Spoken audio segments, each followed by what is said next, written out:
I am so stressed. I have this exam coming up, and it's so hard for me to study because I'm so behind on so many other things, including my reading for school. I've been nervous about this exam since the beginning of the semester. And the stress has been getting to me, honestly. It's been building up for a while. And at this point, I've kind of just been avoiding it and putting it to the side because right now I'm running out of time. I don't have anything left to study for. Have you ever felt this way? Where you just didn't have the passion to do something, or you were scared, so you just completely avoided the task? Well, I know that I have, and I know many other people who have felt the same way.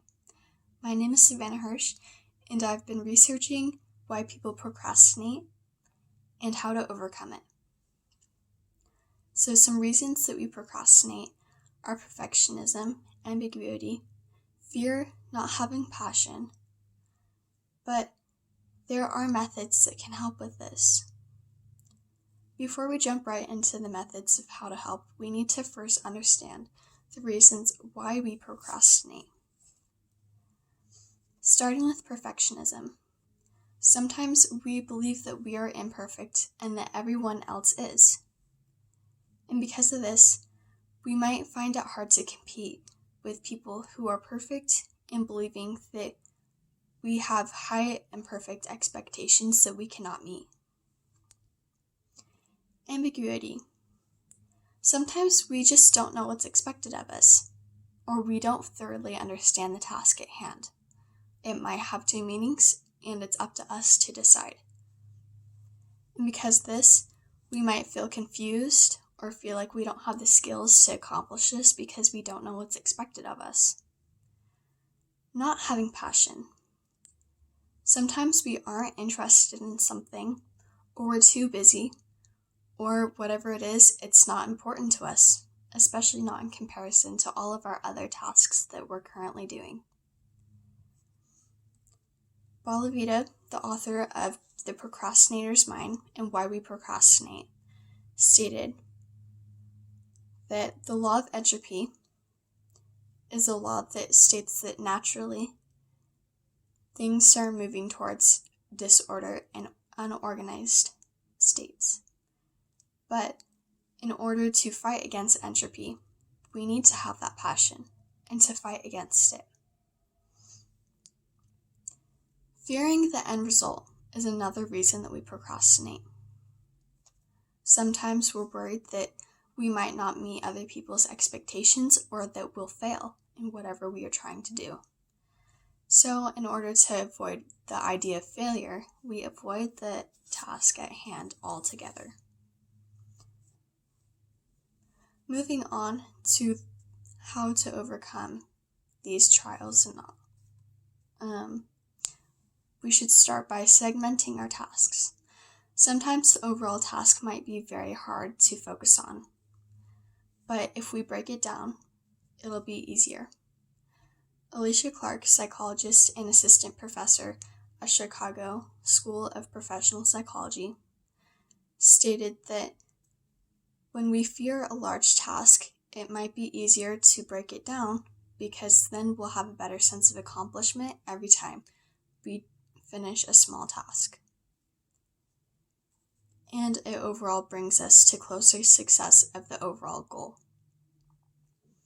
Another method is called the 2-minute rule. This means that a new habit shouldn't take more than 2 minutes to finish. James Clear, author of Atomic Habits and Habits Academy, quoted that the 2-minute rule reinforces the identity that you want to build. You're taking the smallest action that confirms the type of person that you want to be. We rarely think about change this way because everyone is so focused on the end goal. But 1 push-up is better than not exercising. 1 minute of guitar practice is better than none at all. 1 minute of reading is better than never picking up a book. It's far better to do less than you hoped than to do nothing at all. End quote. Another method that might be able to move us away from procrastination is positive self-talk. Dominic Fogg, author of Changing Self-Talk in Order to Overcome Procrastination, discusses the approach and avoidance motives of self-talk. The example that is given is about a basketball player in the middle of a game. An example of approach self-talk would be, if I make this, we'll win the game, versus avoidance self-talk, saying, I hope I don't blow it. Moving on, another method that might help us is to take breaks. It is important to replenish your mental resources. Researchers at Brown University stated that humans periodically need variety and relaxation, interspersed rewards and gratification. For work accomplished, this will help you feel less resentful of the task and the work that still needs to be done.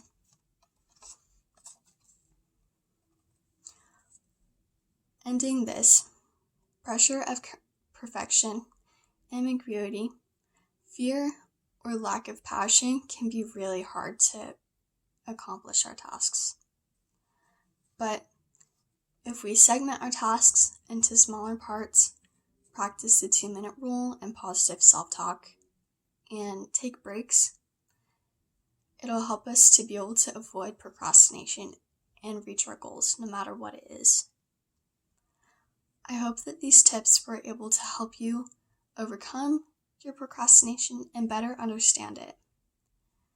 By doing this, we can create new habits and routines that will increase our productivity and decrease our stress and procrastination. Thank you.